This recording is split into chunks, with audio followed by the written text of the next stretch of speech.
en la constitución de esta central de trabajadoras y trabajadores del campo y la ciudad. Esta fuerza de trabajo la podemos convertir en poder político, la podemos convertir en el soviet de obreros, de campesinos, de trabajadores del campo y la ciudad, para nuestra propia emancipación, para nuestra república, la República del Trabajo.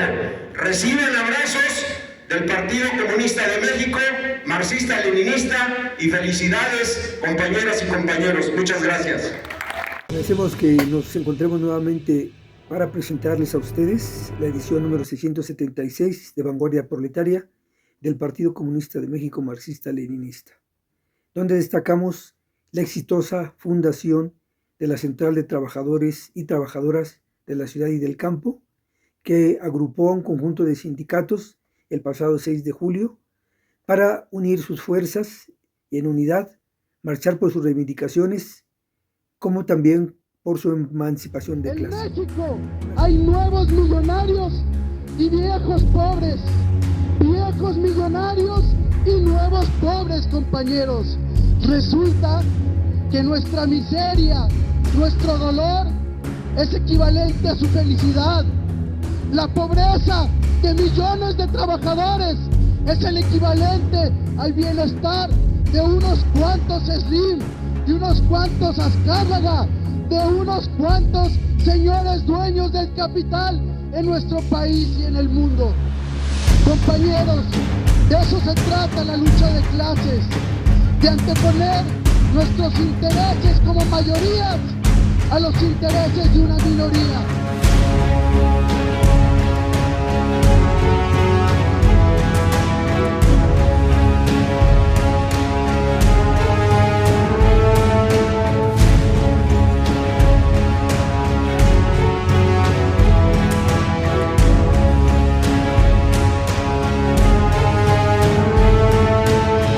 Central que inicia sus actividades, su organización gremial, con distintos trabajadores de distintas áreas o ramas de la producción, en los que encontramos a los compañeros del Sindicato de Bomberos, Resistencia y Libertad, al Sindicato Nacional de Trabajadores de los Pueblos Originarios al Cuidado del Bosque, al Sindicato Democrático Independiente de Trabajadores y Trabajadoras del Sistema de Transporte Colectivo Metro, al Sindicato Colectivo de Trabajadores del Colegio de Bachilleres de Chiapas, al Sindicato Justicia y Libertad, Democracia de Trabajadores de la Red de Transporte Público, al Colectivo Tranviarios, al Sindicato Democrático de Trabajadores y Trabajadoras del Gobierno de la Ciudad de México y la Unión General de Trabajadores de México, provenientes de la Ciudad de México, del Estado de México, Chiapas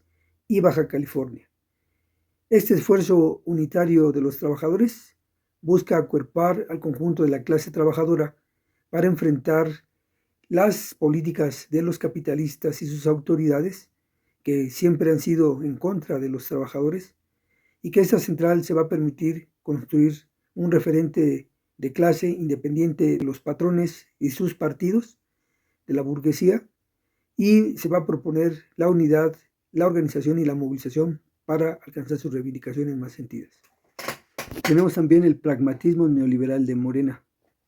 Morena la han definido o se autodefine también como un partido de izquierda o progresista, lo que no es así, porque su programa, como su posicionamiento sobre los problemas centrales y su práctica, corresponden más a un partido burgués y en estos momentos a un partido neoliberal. Y lo ejemplifica estas prácticas como la de beneficiar a los charros de Pemex agrupados en el sindicato petrolero que controló Romero de Champs, o favorecer también a los charros del Sindicato Nacional de Trabajadores de la Educación, otorgándole al secretario general una diputación plurinominal. Y así otros casos de trabajadores como los del Sindicato Único de Trabajadores de Notimex, que por más de 1000 días estuvieron en huelga y como solución les dieron el cierre de su fuente de trabajo, liquidándolos a los trabajadores y dejándolos sin empleo. Tenemos también como práctica neoliberal el que hayan impuesto al señor Sergio Mayer dentro de las diputaciones que le correspondían a un otomí que tiene una base social, la que no tiene el señor Mayer, y que por pragmatismo colocaron a este sujeto para supuestamente garantizar la mayoría que necesitan en el Parlamento para echar a andar sus reformas. Tenemos también los casos sin resolver de los compañeros padres de familia de los 43 normalistas desaparecidos, a los que, sin formalmente dar carpetazo, a través de López Obrador, están protegiendo a uno de los actores principales de esta desaparición, que es el ejército. Es una protección abierta, ya no lo pueden cubrir Obrador, abiertamente se ha declarado así. Y el caso de la verdad y justicia de los 43 muchachos va a estar en la impunidad, como lo estuvo con gobiernos anteriores. Porque López Obrador no se atreve a tocar los intereses de los militares y no le son leales a él. Él le sirve a ellos, porque estos son el aparato represor de la burguesía, el ejército, la marina y la Guardia Nacional, con lo que pueden garantizar todas las políticas que le interesan a la oligarquía financiera para desarrollarse. Por eso han militarizado el país, hoy con la Guardia Nacional, y manteniendo a los militares en las calles. Mientras la violencia, las desapariciones, asesinatos, secuestros, etcétera, continúan. Y presumen reducirlas. Y como todo, solo administran los problemas, no los resuelven, como es este caso. Y ese es el pragmatismo que caracteriza a Morena. Es un pragmatismo de los partidos burgueses, neoliberales. La Secretaría de Educación Pública, un botín político y un trampolín para los oportunistas y traidores. Así se titula uno de los artículos que en BP presentamos. Efectivamente, la política educativa en nuestro país ha sido elaborada por organismos extranjeros, como la Organización para la Cooperación y el Desarrollo Económico, el Banco Mundial y el Fondo Monetario Internacional, que han tratado de privatizar, influir en la privatización de la educación con gobiernos que han estado en el país, como el del PRI, del PAN, incluyendo los del PRD. Y esa política precisamente ha servido para considerar a la fuerza de trabajo que pasa por las escuelas, efectivamente se califique lo mínimo posible para el proceso productivo de producción de plusvalía, de extracción de plusvalía de los trabajadores. Con el gobierno de Morena, las perspectivas de cambio de estas políticas educativas, en campaña López Obrador las prometió que serían en beneficio de los trabajadores y de una educación al servicio del pueblo. Pero no es así. Lo planteamos así porque precisamente cuando planteó anular la reforma de Peña Nieto, no lo hizo. Otro tema que abordamos en Vanguardia Proletaria es el sistema de justicia, que no defiende los intereses de los trabajadores de la ciudad y del campo. En estos momentos se ha abierto una discusión que evidencia el proceso de descomposición que este aparato tiene, este aparato del Estado burgués, y que se expresa con los altos salarios, con el proceso de burocratización que hay para la impartición de justicia, que esencialmente se da a partir de quien la pueda pagar y que es fundamentalmente por parte de los ricos. Los pobres que no podemos pagar el costo de esta justicia son quienes sufrimos precisamente la aplicación de estas leyes, que son lesivas y en las que se ven evidenciadas las injusticias contra la mayoría de la población.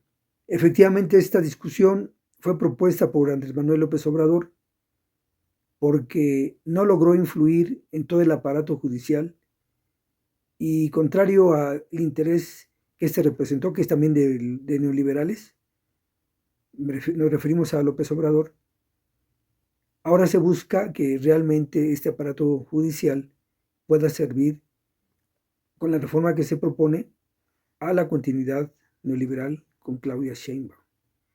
Pensamos que sí es importante participar en esta reforma, pero el pueblo lo debe hacer planteándose la necesidad de la justicia popular, que tiene que partir, que sus intereses se vean reflejados en estas reformas que se tienen que imponer a partir de la organización y la movilización popular para que efectivamente el aparato pueda funcionar en interés de las masas trabajadoras y no beneficiando solamente a la clase social en el poder y a esa casta burocrática de trabajadores, principalmente magistrados, jueces, ministros, que son la burocracia dorada del aparato, a diferencia de la base trabajadora que percibe los salarios miserables con los que subsisten. Esa reforma es importante, pero tiene que ser vista y desarrollada desde el ángulo de los trabajadores mismos, no del aparato judicial, sino de los trabajadores de México, quienes deben efectivamente buscar erradicar la corrupción, el burocratismo y los privilegios que se han impuesto y que la burguesía le otorga a este aparato para funcionar al servicio de esta. Esta revisión contractual 2024 fue de muchos jaloneos, pues después de 11... Compañeros de Vanguardia Proletaria, desde Lázaro Cárdenas, Michoacán, informamos que la huelga que se había llevado aquí en esta región por parte de los trabajadores de la empresa ArcelorMittal México ha llegado a su fin este 18 de julio. Es una huelga que inició el pasado 24 de mayo, casi 2 meses, culmina con logros importantes que han sido acordados, negociados con el Sindicato Nacional de Mineros y también con la empresa ArcelorMittal. Se llevó a cabo la Asamblea General este jueves 18 de julio, en el cual pues se leyó las propuestas, los ofrecimientos de la empresa, que entre los que se destacan pues es lo adicional de 60,000 pesos por cada trabajador de utilidades y el pago del 100% de los salarios caídos. También se suma, pues se empata más bien esta negociación, se empató con la negociación de la revisión salarial, puesto que también estaba emplazada a huelga ArcelorMittal para el mes de agosto por la revisión salarial. Se acuerda también el 8% de incremento salarial, así como el apoyo de 17,000 pesos en vales. Bueno, digamos que esos son logros que tiene esta huelga, que también digamos ha sido muy importante en cuanto a lo destacado de la combatividad que se generó en este movimiento huelguístico. Es de destacar que esta huelga pues fue una huelga en que las bases de todos los trabajadores, fue una determinación, una decisión de la base trabajadora llevar a cabo la huelga, e incluso contra algunos de los compañeros que pretendían levantarla. Sin embargo, bueno, se da ese paso importante.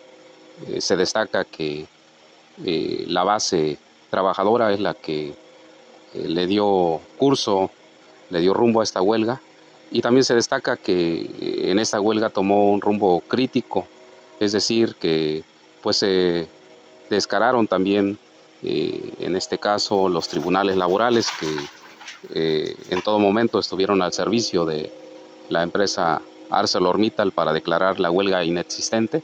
Es decir, esta huelga de principio a fin fue una huelga declarada ilegal, y que la empresa en todo momento amenazó con el despido de los más de 3,000 trabajadores que laboran, que son sindicalizados en esta planta, así como el desconocer el contrato colectivo de trabajo.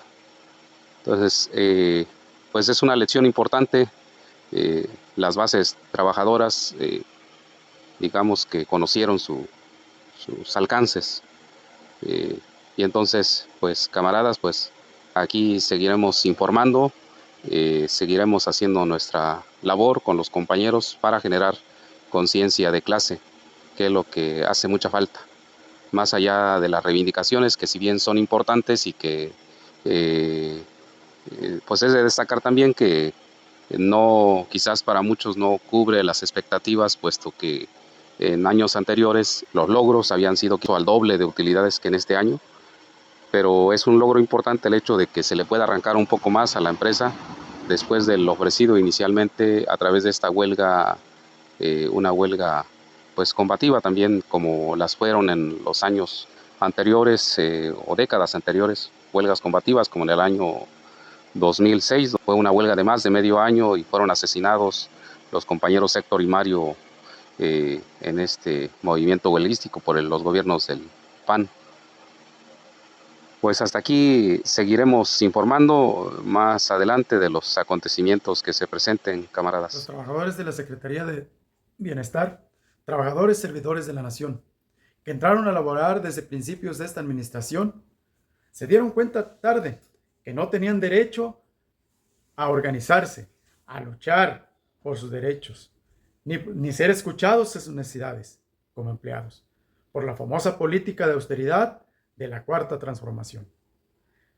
Hoy en día, los trabajadores que se atrevieron a levantar la voz fueron hostigados, despedidos de sus empleos, esto sin respetar sus más mínimos derechos laborales y profesionales. Desde el pasado 2 de mayo del año en curso, los servidores de la Nación hacen uso de el tema de este año es la Juventud Unida por la Paz y el futuro contra el imperialismo de servidores de la Nación.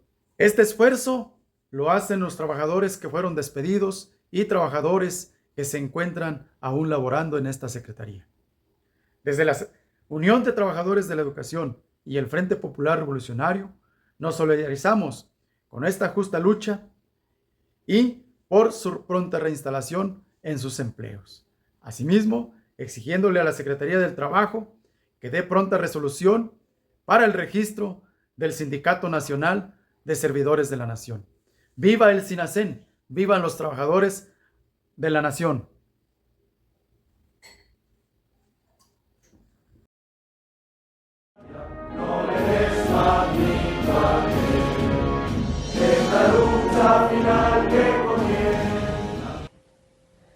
Nos vamos a República Dominicana. Este 2024 toca el 28 Campamento Internacional de la Juventud Democrática, Antifascista y Antiimperialista. Del mundo, te invitamos a que participes en el 28º Campamento Internacional de las Juventudes Democráticas, Antifascistas y Antiimperialistas. Este campamento será del 18 al 25 de agosto. Tendrá como sede la República Dominicana en la provincia de Valverde, Mao. Te invitamos a que participes de grandes jornadas de debates, charlas, espacios culturales y participación social. Ven y junto a jóvenes de todo el mundo construyamos uno mejor. Te esperamos. Desde 1977 se ha hecho este esfuerzo con diferentes organizaciones marxistas-leninistas, agrupando a la juventud. La historia de este campamento se ha dado a través de los años, en el cual se ha llevado a cabo en diferentes países, de las cuales México ha sido 3 veces sede. Se han trabajado el intercambio de experiencias y la construcción de acuerdos internacionales enfocados en la lucha contra el fascismo y el imperialismo. Desde el campamento 26, enfocados también en la conquista de la democracia y los derechos humanos. Este 28 campamento se llevará a cabo del 18 al 25 de agosto, en el cual como México tendremos una delegación en México como actividad preparatoria para asistencia a este campamento.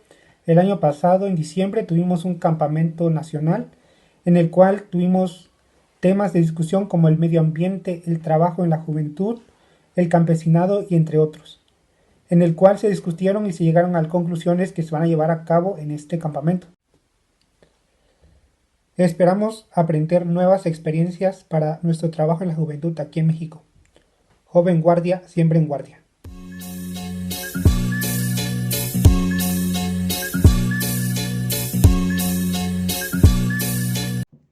Hola, ¿qué tal, camaradas? Buenos días, buenas tardes, buenas noches. Mi nombre es Demián Ávila, soy militante de la Unión Revolucionaria de Trabajadores del Arte.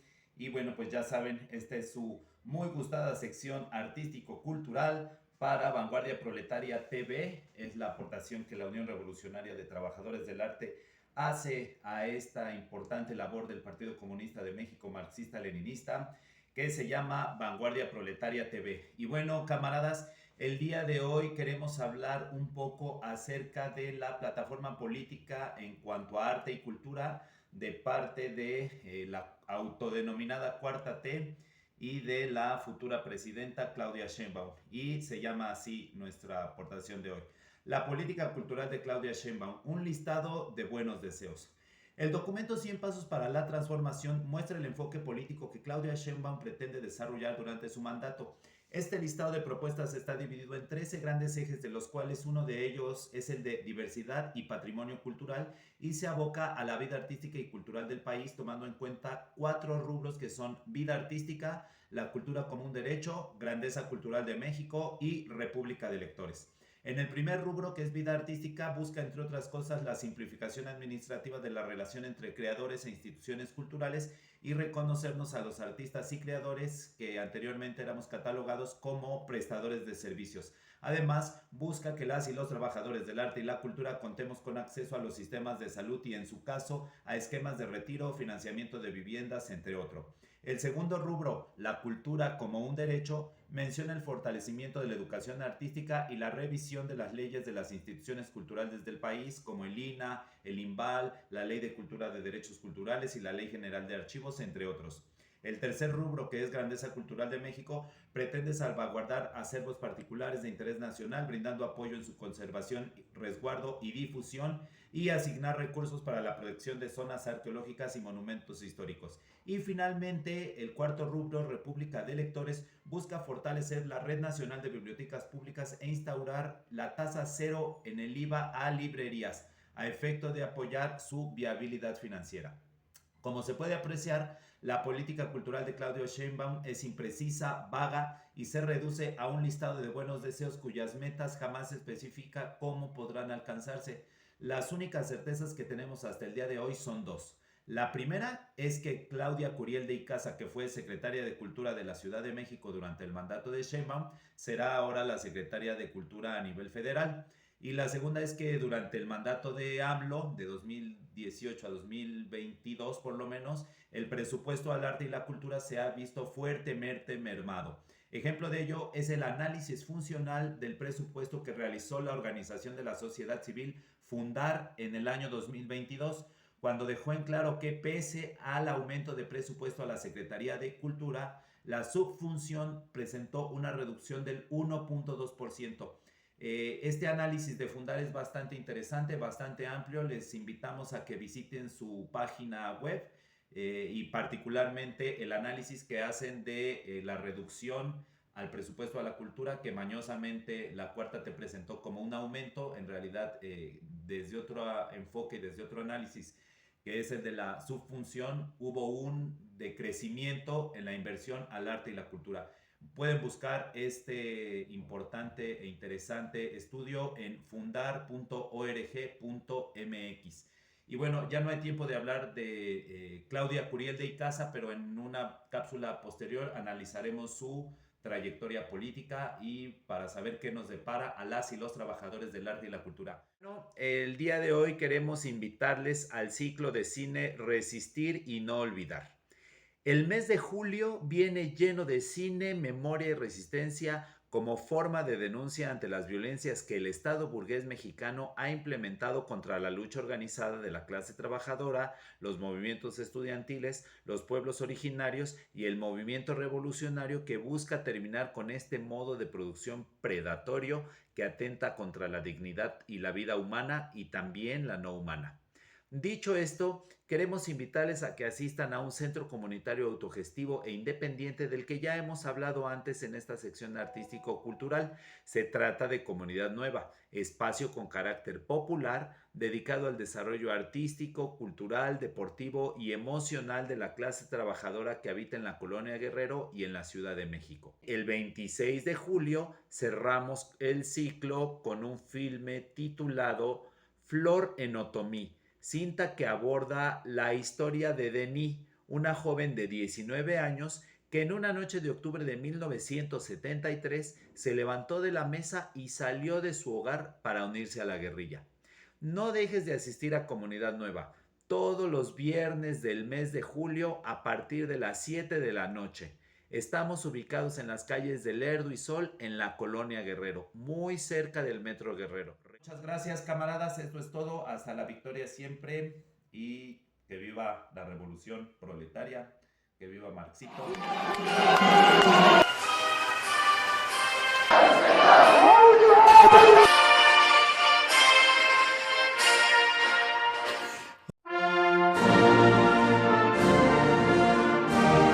30 años de la SIPO-ML.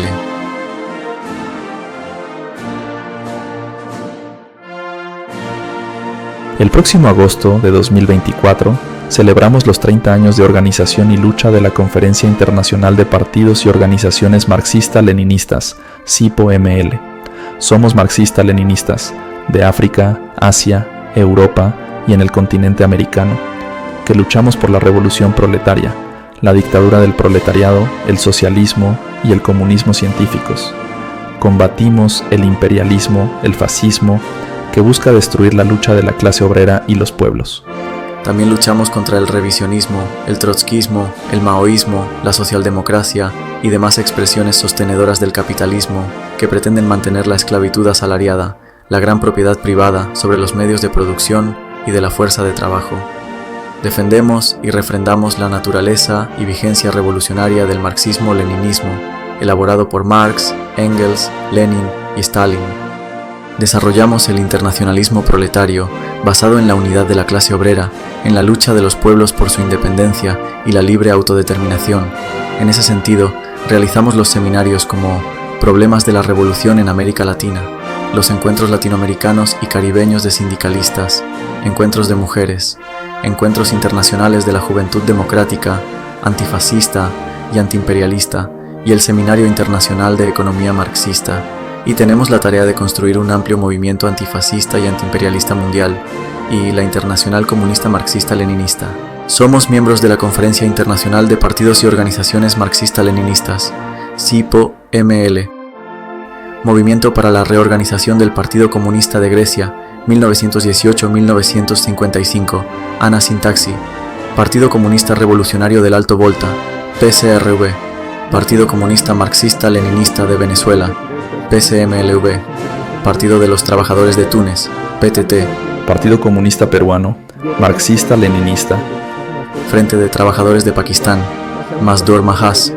Partido Comunista de México, Marxista-Leninista.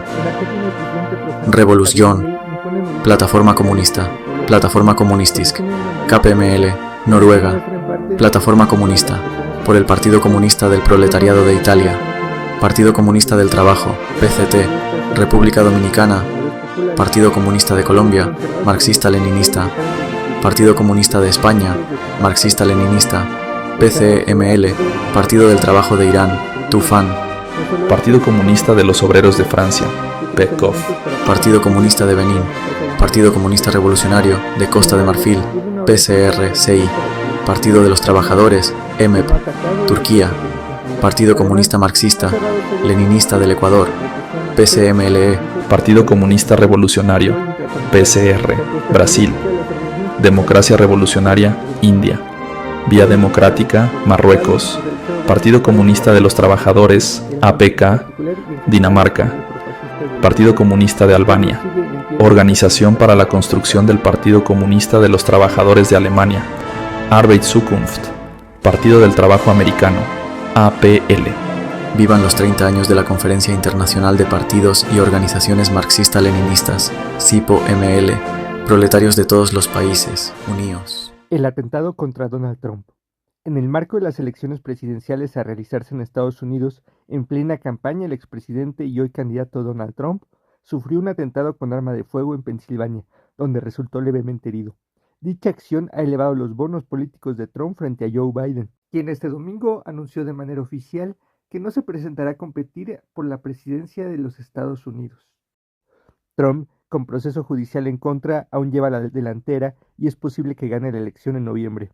La desgastada y anquilosada democracia burguesa estadounidense necesita de estos actos terroristas para crearse cierta legitimidad ante un escenario donde el pueblo estadounidense está cada vez más desencantado de los dos viejos partidos, el demócrata y el republicano, que han gobernado a Estados Unidos. donde sus contradicciones también se resuelven violentamente con estos atentados.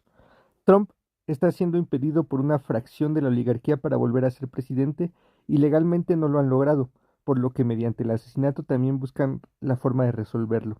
El contexto mundial de la guerra en Ucrania y el genocidio en Palestina, donde Estados Unidos está exhibido como una potencia en declive, violenta y con la disposición de ir por más territorio y mercados, derramando más sangre de los proletarios, también es el telón de fondo que profundiza su crítica existencia.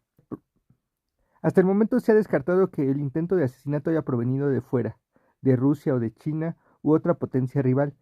Estos no necesitan por el momento este tipo de escenarios para posicionarse mundialmente. Más bien son el resultado de las contradicciones internas de la oligarquía financiera que salpican a todo el mundo. Los pueblos rechazamos y condenamos una vez más que con este atentado Estados Unidos despliegue sus acciones belicistas, intervencionistas o de mayor represión al pueblo estadounidense y de otras naciones que cada vez más rechazan y luchan contra esta política económica de muerte. Los invitamos a que nos sigamos encontrando cada vez en esta presentación de nuestros números de Vanguardia Proletaria para compartirles nuestras propuestas de contenido y de orientación que se expresan en nuestra publicación. Esperando que esto contribuya no solamente como información, sino también como elementos políticos de formación a la organización, la unidad y movilización de los trabajadores, por lo que los convocamos a que nos sigamos encontrando para compartir nuestra propuesta